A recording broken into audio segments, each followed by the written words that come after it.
Never doubt the zone. Make you eat the crow. Laughing in your face. Laughing to the base.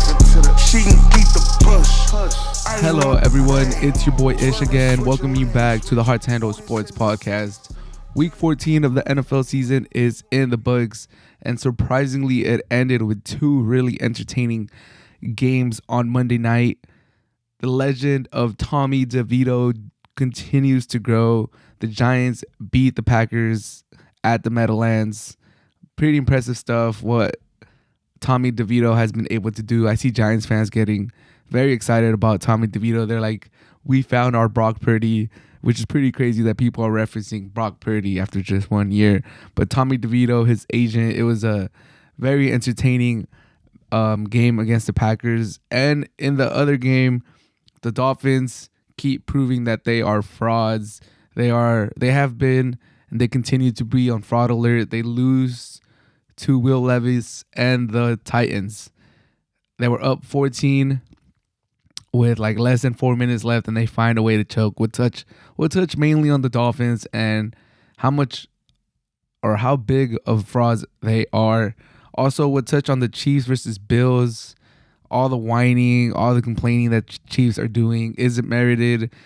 Do they have a case, or should they just, keep it pushing? And speaking of frauds, speaking of the Dolphins being frauds, in the NFC, the Eagles are starting to look like frauds. I didn't want to call them frauds after getting smoked by the 49ers, but now back-to-back weeks, they get smoked by the 49ers, they get smoked by the Cowboys. It's looking bad for the Eagles. Even when they were winning, they weren't winning convincingly, but at least they were winning. You couldn't argue against the record. Now that they're not just losing, but they're getting just ran out the field, you start to question how lucky they got in a few of those wins. And man, the Eagles are on fraud alert. High key. And to end it, we'll touch on my Lakers winning the inaugural in-season tournament. They beat the Pacers. Anthony Davis goes for 40 points. LeBron, another amazing game, another 20-plus point game. And Austin Reeves has a great game, man. Started the season slow. He's coming around. The big three, or the big two, plus Austin Reeves, however you want to look at it, showed up against the Pacers. They slowed down Halliburton, and they get the first championship in the in-season tournament, which I thoroughly enjoyed, to be honest. I don't know what you guys think. I know a lot of people came around as the tournament progressed. I enjoyed it. I thought it was great. I hope I'm pretty sure it's here to stay. It's not going to go away. It's going to continue to be in Vegas. It's going to continue to be fun. People are making money. Players at the bottom of the roster are making $500K. It's a good time. I think it brings importance to the first third of the season. Those games before Christmas sometimes felt like they were not important. Now there's importance to them, and I love it. But all of that on this episode of the Hard to Handle Sports Podcast. Let's get started. The Dolphins choke. They choke so hard against the Titans. The Titans, who were kind of handing the game to the Dolphins. Like, let's not get this twisted. Once Tua went down, that vaunted Dolphins offense that, gets a lot of praise. McDaniels gets a lot of praise. Tua had been getting, MVP consideration just because he has those nice numbers. The Dolphins were 9-3 going into this game. They're one of the highest scoring offenses in the league. Pretty plays. They just beat up on the Commanders. Tyreek going for 2K yards. He can't do that by himself. He needs Tua. Waddle's a dog. Waddle's a good wide receiver. You got the rookie running back, Ichani. You have Mostert, on the wrong side of 30, but running hard and having a very good season as the Dolphins starting running back. There's a lot of things to like about the Dolphins offense, but once their main cog, once the real MVP of that offense, Tyreek Hill, went down with an ankle injury on a little bubble screen or a little screen, it was bad for the Dolphins. It was bad. Sometimes they even struggle a little bit with him in there, but without him playing, sometimes they struggle playing better teams, even with Tyreek. But usually when they play lesser teams like the Titans, they're able to expose them. They're able to, impose themselves. They're able to dictate how they want to play. And they're able to utilize Tyreek in many different ways, get him all these yards, rushing, mostly through the air, bubble screen, deep passes, all that, the whole 9 yards. But once he got hurt, he didn't play for like the first, second. I think he didn't come back till the third quarter. That Dolphins offense stagnate. We were looking at Tua to do something. We were looking at Tua to use his arm to, rally the team around him, to, take control. There's a lot of people on Twitter that were saying, this could be the Tua MVP moment, You get your probable 2K wide receiver going down. Offense is a little stagnant. Waddle's not 100%. Like, this is it. Put that team on your back, muscle up. Like Chris Broussard likes to say, muscle up and show them what's good. The Dolphins, who had struggled to beat teams with a positive record this year, this was even though the Titans are not a positive record team, but this was, a hurdle that if they got through it on prime time, Monday Night Football, if they got through this without Tyreek, it was gonna, it wasn't gonna convince people, obviously, because it's the Titans and they're like 4-8 or 4-7 going into this. But it was gonna look good for Tua. MVP is wide open, or it was wide open. I think it's kind of narrowed down to a few people in the last few weeks, but Tua could have definitely put himself right in the middle of that, warranted or not. The numbers are there, and if he comes through to get this dub against the Titans without Tyreek, he would have still been dangling around. Like when they were up 14 points with less than 4 minutes left, his name would have still been dangling around, that top 4, top 5 candidates. I think with them losing this game, with just the eye test and him not and getting the ball back, with a little bit of time to do something and not being able to pull through, I think we could easily take Tua's name out of it. Tua's not gonna win MVP this year. If you put a futures bet on him, if you put some money on him, I'm sorry to tell you, you're not gonna cash that out. You're not gonna win. That's not a hitter. It's not gonna hit. And if I'm the Dolphins, I don't know, man. I don't know. Obviously, when things are going good, Tua's a good quarterback. Tua's accurate. He could definitely throw the deep ball. He's good. He's a good quarterback. He's a good quarterback, okay? But the numbers that he's producing will lead you to believe that he's elite. And, he could only beat the teams in front of him, but he is struggling to beat the better teams against better teams with better pass rushes, with better defenses. He does look a little limited when he's dropping back to pass. Like even in that fourth quarter, in that, last drive that they had where he's getting sacked and stuff like that, a lot of times it feels like a bigger quarterback or a stronger quarterback or a quarterback with a bigger build could shrug off some of these sacks or would-be sacks, or like power through them and maybe extend the play. And with Tua, it just kind of seems that, that first arm that gets him, a lot of times, he does evade a couple sacks, but for the most part, that first sack that gets to him, that first arm that kind of gets to him, that's it. It's a wrap. And Tua, he did not play good. I knew he had an injured center. He had backup center in there, and he had a fumble with goal to go in the first quarter, and that was big. Left points on the board.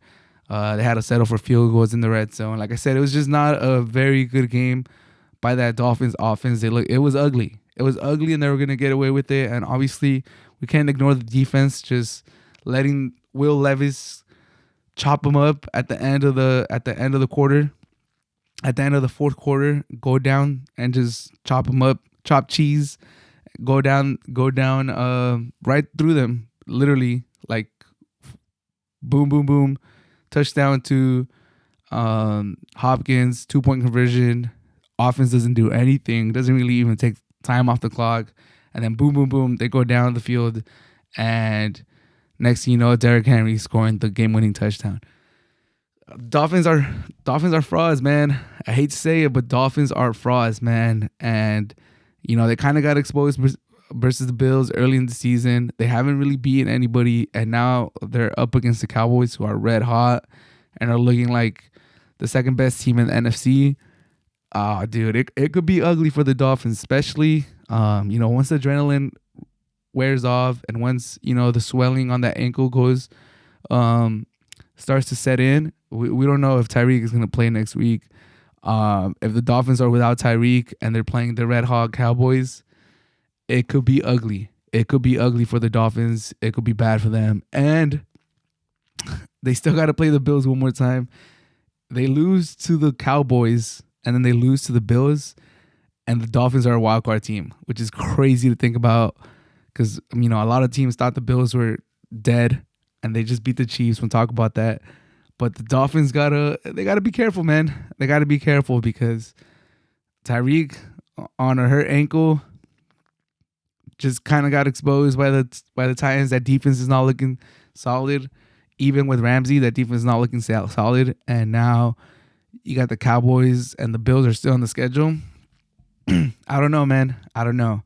And it's kind of starting to feel like last season where they were hot. They were hot.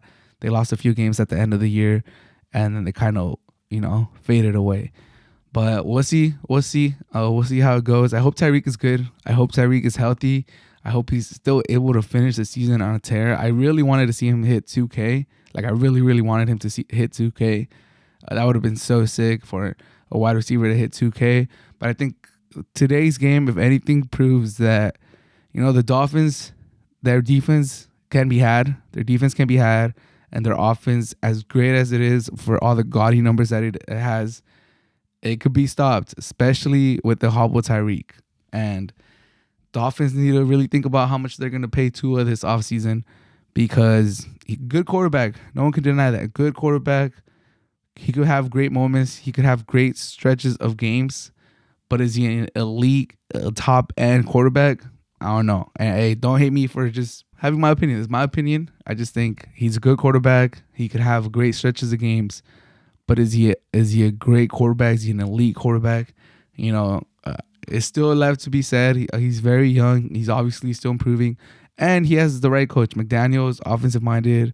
He knows how to draw up plays. If anyone could get the best out of Tua, it'll probably be McDaniel. So, but like I said, if I see games like this where we should win or we just need a couple first downs to, seal the deal, let's get out of here with the dub. Let's keep our advantage in the AFC East. Let's keep our hope for the first seed in the AFC.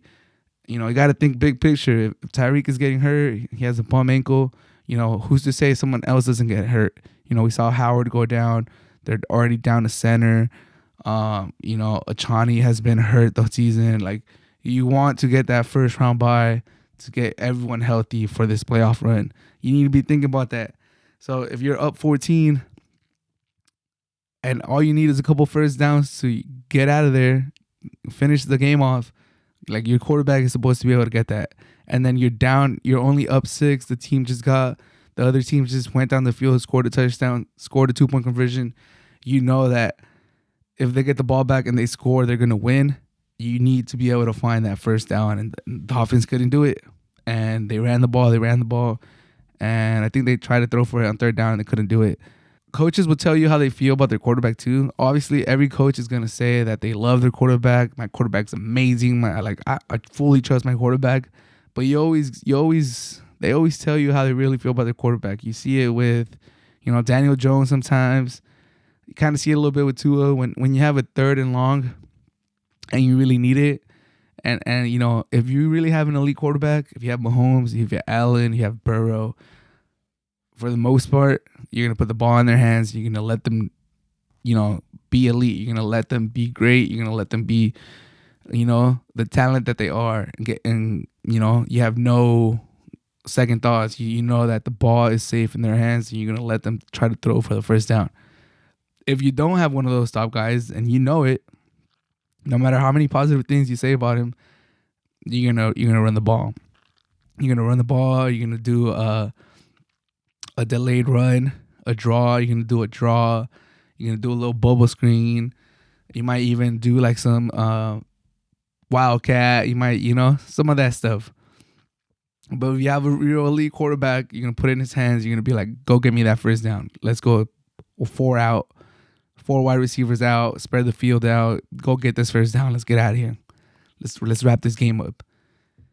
Sometimes I don't see that with Tua and McDaniels. So we'll take that with a grain of salt. But Dolphins are definitely on fraud alert. They prove it again on Monday Night Football. Good win by the Titans. Good win by Will Levis. Like, he looks like he's a dog. He has that charisma. He has that natural leadership. He has that energy to him. I like Will Levis. And he drove them down the field. Titans smart to dump Tannehill. He was a good bridge quarterback. He had some good years for them, but it was time to move on. Will Levis looks like he could potentially be the future, and I know Hopkins is very, very happy because it's night and day, his production with Levis and with Tannehill. But overall, both Monday Night Footballs were game. Both Monday Night Football games were very entertaining, and I was kind of surprised, not gonna lie. Shout out to the Titans. Dolphins, they better be ready for the Cowboys because they could really get exposed. The Chiefs lose to the Bills 2017. Controversial call at the end of the game. They call an offside on Kadarius Toney. Amazing play by Travis Kelce. Finds himself wide open in the middle of defense. It looks like they're going to gang tackle him. They're going to be inside the 20-yard line. Once again, the Chiefs are going to, either tie the game or they're going to go win the game. Kelce, crazy nuthead, ladders it to Kadarius Toney, and he scores the game-winning touchdown. But then you see that there's a flag. Kadarius Toney was offside. It gets called back. Chiefs and Mahomes kind of melt down. Can't deny that Mahomes got rattled by that. The next 3 plays are kind of messy. Boom, boom, boom. They don't get the first down. Game over. Bills kneel the game out. And they stay alive for a wild card. And now with the Dolphins loss, they might even win the division. But back to the Chiefs. They've lost 3 out of the last 4 games. Their offense just looks broken. Mahomes is showing frustration. Those wide receivers keep making mistakes. Even Andy Reid is showing a lot of frustration in the press conferences. Like, what's going on with the Chiefs? Like, does anyone know what's going on with the Chiefs? Obviously, the wide receivers are trash and they keep making mistakes. But for the most part, it's the same wide receivers as last year. Obviously, they're missing Bieniemy, but the Chiefs are just not the Chiefs right now. And there's a lot. I think the league is rejoicing. It's kind of like when the Patriots had their reign of terror, and no matter if they lost or if it was a close game, it always felt like the league was rooting against the Patriots. Everybody was rooting against the Patriots. Right now, it kind of feels like everyone's really enjoying the Chiefs not being as dominant as they usually are or they've been the last few years. But man, what a game! The Bills versus Chiefs always lives up to it. Not gonna lie, it always lives up to it. Mahomes versus Josh Allen always lives up to it. And this one, although not as high scoring and not as many wild plays, the ending was it was cinema, man. It was cinema. Like, you're watching the game and you're at the edge of your seats. You see Mahomes get the ball down 3 with a chance to win the game. You see Travis Kelce pull that crazy play off Kadarius Toney, and then, like, biggest plot twist, there's an offside on the offense. And as a regular fan, you're like, damn, when's the last time I've even heard of that offensive offsides? And they show the replay and you're like, yeah, this guy's hella ahead of the ball. Like, it's pretty clear. You got to call that. But then you also understand where Mahomes and Andy Reid are coming from. Like, you never call that. Like, you get a warning, all of that. You see where they're coming from, but I'm not gonna lie, it kind of feels like you have a point, but in defending that point, you look very, very weak. Like, yes, I know that for the most part you get a warning, or for the most part that doesn't go uncalled, but it's just a bad thing to defend. Like, yeah, I broke the rule, but you never call it, or like it never gets called, so why would you call it? It's just kind of one of those things that it's an untold rule that you're not really going to call that. But in the same way that it's an untold rule and you're not gonna call it, when it does get called, it should be an untold rule that you're not gonna complain about it. Just like it's one of those things where like if we benefit because it's an untold rule that we're not gonna really call it, once it does get called, it just looks a little, petty or sore loser ish of you to call it out. It's like, oh come on, dude, like we never call this. Why are you calling this? Like I know my wide receiver is dumb as fuck, and no offense, Kadarius Toney, but that was a dumb play. I know my wide receiver is dumb as fuck. He had a lapse of judgment. He had a lapse of concentration, but like you never call that. It's just, I don't know. It looks weak in my opinion, but I see where they're coming from. As a human, as someone that's made mistakes on and off the field, I can see why, they'd be very, very frustrated, especially because the play that happened during that foul was amazing. Like Travis Kelce, this was crazy, man. To even think to attempt that and just go off script and do that with the game on the line, when like, especially if you look at the replay, the Bills defender was like super close to like getting a fingertip on the ball, and like the way footballs are shaped, you get like a little grace on it, it'll start spinning all kinds of weird. It'll hit the ground all weird. If that ball even hits a little bit of the Bills player's hand, like it's a scrum, it's a fumble. It could be that potentially could have been a very dumb play by Kelce, and we're looking at that like, well, hopefully it's a foul in the defense so that it gets called back, and then it would have been like, damn, foul in the offense, game over. Potentially, if you look at the replay, it was like a couple inches from hitting the Bills player's hand, and then that would have been crazy. But it worked out for them, so that's why it kind of hurts more that they bring the ball back and they call the foul. But it was second down. They still had 3 plays to get a first down. Like Mahomes is more than capable of driving them down the field, getting another first down, at least getting the field goal and going to overtime. But like I could see the highs and lows. I could definitely feel the highs and lows. I could see where they're coming from. It is what it is. The Chiefs still have a chance for the first seed. Ahead of them is the Dolphins, who just lost on Monday Night Football, and the Ravens. But if I'm being honest, I think the Ravens are going to hold on to that first seed. I'm super happy for OBJ. He's getting his shine right now. He's getting catches. He's scoring touchdowns. He's celebrating. He's dancing. Like my boy, it looks like he's back. Don't want to jinx it. I hope he does. I just hope he stays healthy. Super happy for him. But I mean, the Chiefs, don't count them out, man, because that AFC is low-key full of pretenders. Like we don't have any concrete like for reals. Like if you look up and down the AFC, and we all know the AFC is stacked with quarterbacks, and we all know that Caleb Williams hopefully should go to the NFC to bring a little bit of a level playing field. But with all the injuries, you have Lamar Jackson, who a lot of people still have a lot of questions about him in the postseason. We'll see how that goes. Once he plays better teams and they're not able to run the ball, can he? I believe in him. I think he can, but we still got to see it. Can he, get to the Super Bowl? And then Tua and the Dolphins are on fraud alert, even harder than the Chiefs, because they just lost to the Titans. So Dolphins shouldn't really scare the Chiefs. Lamar Jackson and the Ravens, okay, that should keep the Chiefs up at night. And then you got Trevor Lawrence with the Jaguars. Trevor Lawrence hurt, 3 interceptions this week. Are they gonna knock off the Chiefs? Then you got Flacco, good story, but can you really see them knocking off the Chiefs? And then you got Trubisky or Kenny Pickett, and then you got I think the Colts with Minshew. Like, who's really gonna beat the Chiefs?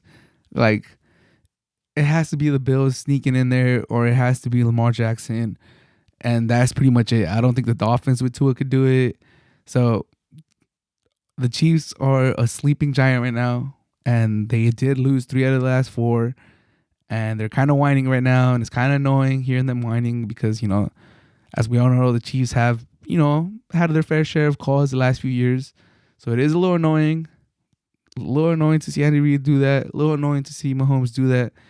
It was funny to see Mahomes go up to Josh Allen and complain and like try to, I don't know, get some sympathy or get some solace from him. Like Josh Allen's like, bro, dab me up and get that shit out of here, bro. I'm not trying to.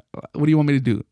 Say, oh, I feel for you, bro. Like, oh, I wouldn't have thrown the flag. Like, what are you doing, bro? That was weird, funny. That was, I don't know, Mahomes. I don't know. He's looking a little weird this last few days, but we'll give it a pass because he's been amazing for so long. But like I said, don't sleep on the Chiefs. They're a sleeping giant, but don't sleep on them because at any given point they could wake up. And like I said, the AFC is wide open. None of these AFC teams give me full confidence that they'll be representing the AFC in the Super Bowl and not the Chiefs. But what do you guys think? And what do you guys think about that penalty? Should they have called it? In my opinion, it was cool. If they want to call it, Kadarius Toney was like egregiously offsides, in my opinion. But it is what it is. I still got the Chiefs. Gun to my head, I still got the Chiefs coming out of the AFC. But man, dude, we've been talking about all the frauds in the AFC.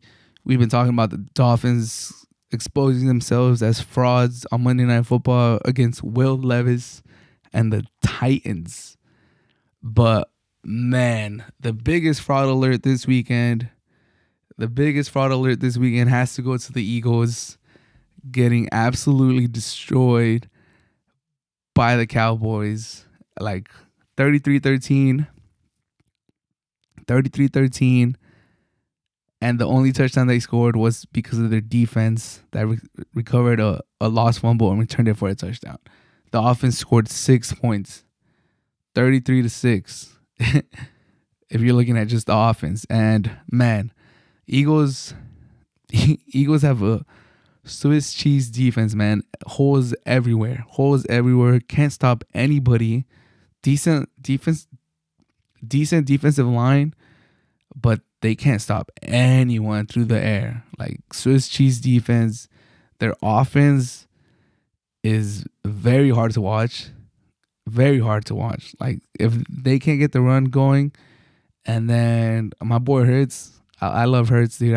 He's a little IG caption guy every time he talks, but I like his leadership. I like the way he carries himself. Big fan of him, especially last year when he was fully healthy. I think he has a knee problem this year. He's not really as mobile, but super mobile when he's healthy. He has, good enough arm. He makes a lot of pretty throws. But right now he's definitely hurt. He's not as mobile. It's kind of sad seeing him go on these designated QB runs. And last year he's like turning the corner and, heading up the field, and he's running past defenders, and he has that burst in him, bro. I don't know why they keep running him too. Like I know that's what makes him special, and if you just make him a pocket passer, he's quickly goes down the list of the QB rankings. He goes down that list because he needs that running ability to be like a top 5, top 6 quarterback in the league. But man, dude, I don't know if anyone's noticed it, but there's some design QB runs where my boy is getting to the edge and he just knows like he's not gonna outrun the defensive end. Sometimes he's not even outrunning like the chunkier linebackers or like even the defensive tackle. Like they're getting to the edge and he's not gaining any space on them. He's not making any more room between him and the defense. And homie just slides. He just slides. Like he's like, you know what? I'll take this 2-yard loss on this run and just live to see another down, because I know if I keep going, I'm gonna get tackled like hard, because like they're gaining on me quickly. So it's sad. It's sad because I do like Hurts, and I wish he was healthy because when he's healthy, like I said last year, I don't think last year is a fluke. I know he has way more turnovers this year, but I think a healthy Hurts cuts down on the interception, cuts down on the fumbles and stuff like that, and the offense looks way different. But unfortunately for the Eagles, he is hurt. Hurts is hurt, and it doesn't look like he's gonna get better. We're done with Week 14, and if anything, it just kind of seems like this. He's kind of stagnant right now. Like it doesn't look like he's getting healthier. If anything, it just looks like this is the Hurts that we're gonna get for the rest of the year. And if this is the Hurts we're gonna get for the rest of the year, I'm sorry to tell you, Eagles fans, you guys are cooked. You guys are cooked because with that awful passing defense, you need your own passing offense to be able to keep up and put up numbers. And if that defense has any chance of holding up in the playoffs in these last few games, they need to be playing with the lead. The problem is their offense is struggling too. They can't get the run going. If it's not AJ Brown, like Devontae Smith hasn't really taken that second year leap that we want to see, and it's tough. It's tough because that offense is struggling, and that defense needs to be playing with the lead so that they could go attack the quarterback. They need the defensive line to be able to put their head down and go chase the quarterback, because when you allow the other team to run and pass on you and play action and do all this other stuff, that Eagles defense is not going to hold up. So it kind of feels like the Eagles are cooked, because one or two things needs to happen for them to not be cooked. The defense needs to step up. The defense needs to get better, especially the passing defense, the cornerbacks, the safeties. Or my boy Hurts needs to get closer to that Hurts of last year. And with the injury to his knee, with him not being as mobile, even like 80% as mobile as he was last year because of the knee, it's not looking good for them. And credit to them.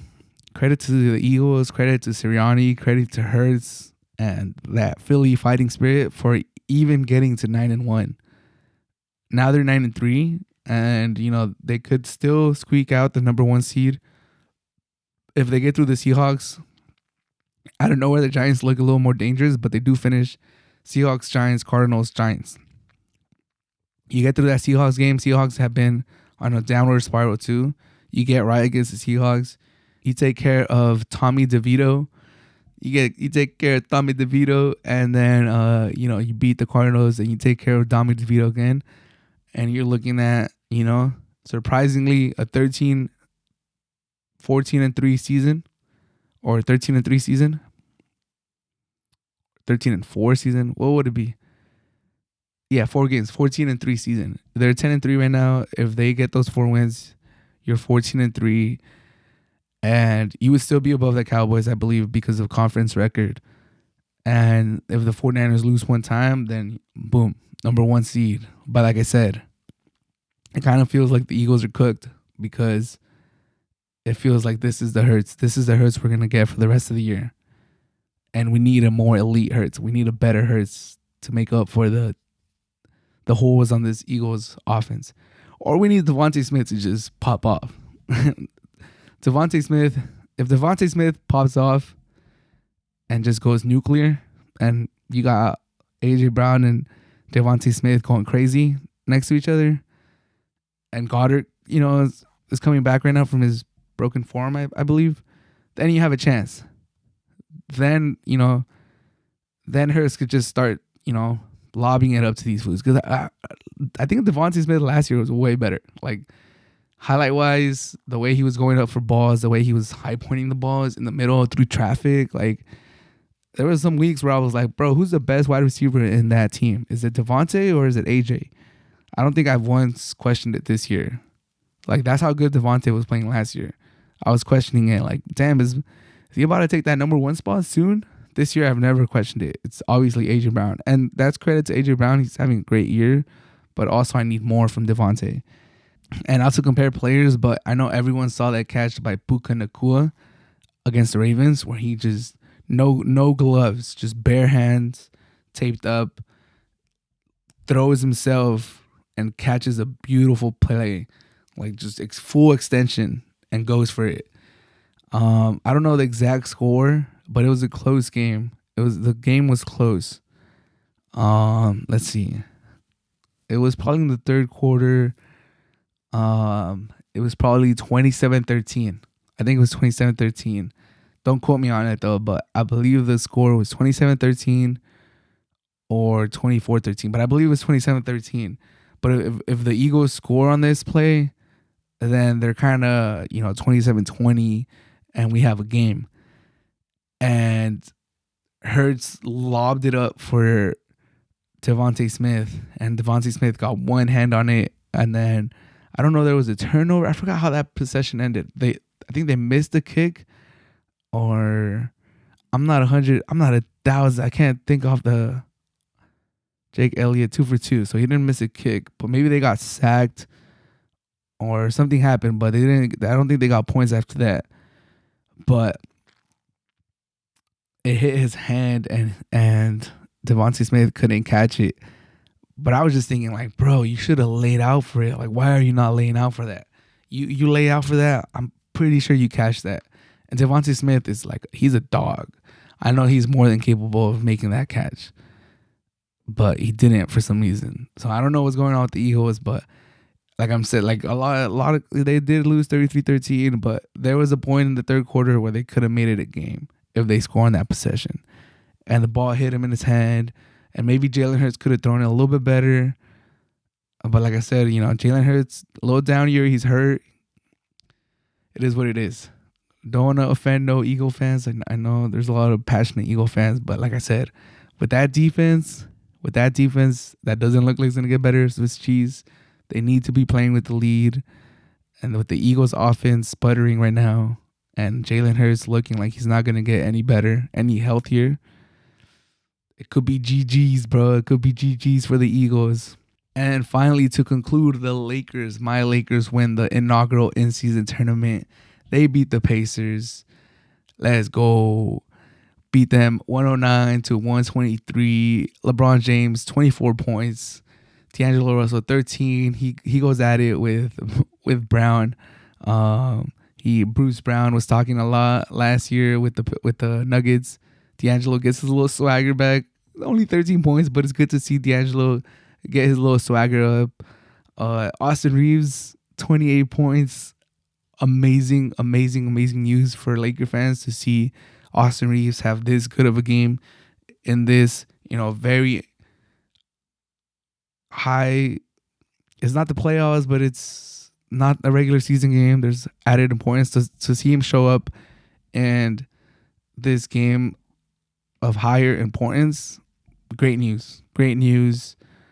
And then you got Cam Reddish balling out on defense.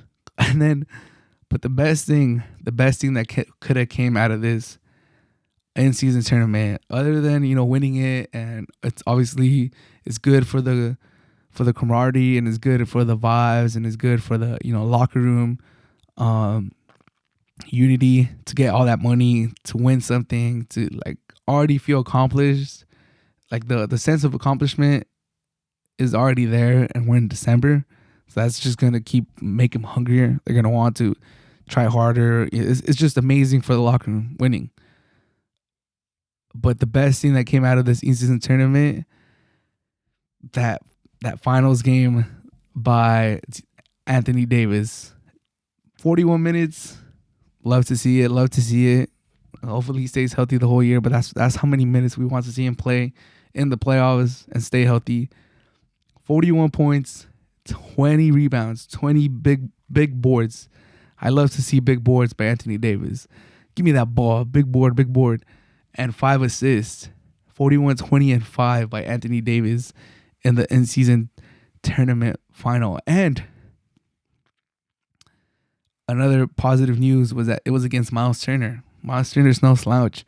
The Lakers were flirting with the idea of trading for Miles Turner and Buddy Hield. I don't know if anyone remembers that. That was one of the packages that we could have gotten. And, obviously Buddy Hield 3-point shooter, space the floor. That was good. But Miles Turner, all of a sudden, could shoot the 3-2. He's a big body. He's a rim protector. He's like 7 feet. He can move. He doesn't have bricks on his feet. He's actually a little agile. He can move. So for AD to do that against Miles Turner, who's not a bad center, he didn't do it against like no bum. And if you guys had seen Tyrese Halliburton was just been cooking everyone. He's going off. Like people are saying he's in the MVP conversation, not just for the in-season tournament, but for the whole league. That's the type of year he's having. And for the Lakers to shut him down, 20 points, 11 assists, still got his 20 and 11. So props to him. He's a dog. But 20 and 11, the way he was coming into that final, props to the Lakers. So a lot of positives. Obviously, for LeBron, very happy for him to, like he said, he's the first. And records could be broken. People could win this 5-6 times. Obviously, LeBron, a young 38, a young 39, whatever he is, he's only going to win it maybe once or twice. But he could always say he was the first one. So very happy for LeBron. Very happy for LeBron that he gets to add that to his resume. But like I said, after the slow start that the Lakers had, and not just in the season, but being known as slow first quarter starting the first quarter very slow. One of the best third quarter teams, but one of the worst first quarter teams. They pretty much led the whole game. They won the first quarter 34-29, and they pretty much didn't lose a quarter the whole game. Pacers, to their credit, they made it close with like 7 minutes left in the fourth quarter. It was like a 4 or 5 point game, but then the Lakers took control, brought it home. First in-season tournament. Let's fucking go. It was nice to see it. It was nice to see Laker get a little tournament trophy. We'll see how important this in-season tournament becomes as the years go on. We'll see how much cachet it carries in the NBA community. But even if it doesn't carry much cachet going forward, or we'll see how it plays out. For this season specifically, I think it does a lot of good for the Lakers. Like I said, the locker room, the vibes, the camaraderie, it should be through the roof right now. Everyone should be feeling good. Everyone just got paid. Everyone just got a little extra dough in their pocket. Everyone's, has that swagger to them that everyone could just say, I was the first one to win this shit. Like, first one, I was there. I was part of that team that won it. So I'm very excited to see how this plays out, how this carries over going into the Christmas game, going into the new year. But LeBron James proves that he can still play 30-plus minutes. He could still be the best player on the court. But Anthony Davis showing up and giving us a 41-20-5 in the final, bro, that's amazing. That was a beautiful sight to behold. And that's a frustrating thing too. That's the thing that makes us pull our hair as Laker fans. That's the thing that makes us pull our hair as just NBA fans, is seeing this dog that Anthony Davis could be, seeing him just clearly be the best player on the court. You got LeBron James, still a top 5 player in the league, or you could debate that, but it's still a top 10 player for sure. You got Halliburton making a case for MVP this year, breakout year, talking about who should have the Kings have kept, should they have kept Fox, should they have kept Halliburton. You got both of those players on the court, and it was clear as daylight that Anthony Davis was the best player on that court. That's the thing that frustrates us, but hopefully with this winning, like he got the ring in the bubble, he gets this in-season tournament, he's feeling good, he's getting all the praise. Like, I just hope it carries over for the rest of the regular season. But overall, just proud of the Lakers, biggest franchise in the NBA, showing up again, proving to the NBA why, we're at the forefront. Lakers are at the forefront. They're the most recognized brand in the NBA, and it's fitting that the Lakers are the team that wins the first in-season tournament. And quickly, some thoughts on the in-season tournament. I had talked about this before briefly, but I think it was a massive success. I think we got to give major props to Adam Silver for bringing this.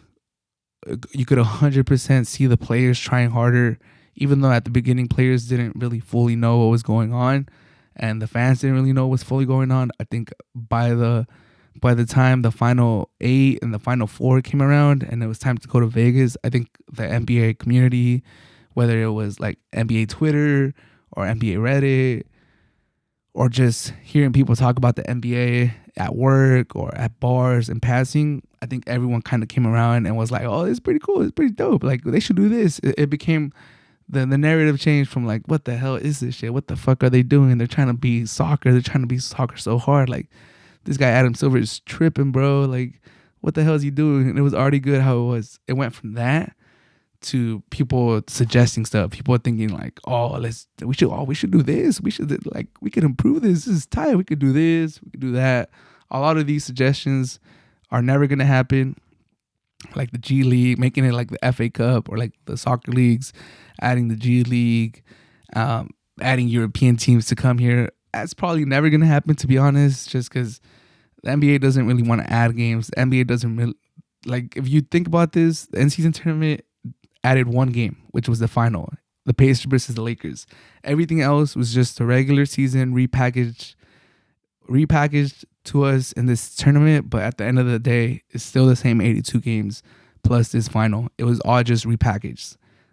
NBA doesn't want to add more games. NBA doesn't want to travel to Europe, make that a thing. Like, they don't want to do that. But major success this in-season tournament. Gotta give Adam Silver props for that. But that should do it for this episode of the Hard to Handle Sports Podcast. As always, thank you so much for listening. I hope everyone has a great day. Peace. When I slide, no sudden moves. All my goons are stretching. And I'm taxing for the feet on my damn collection.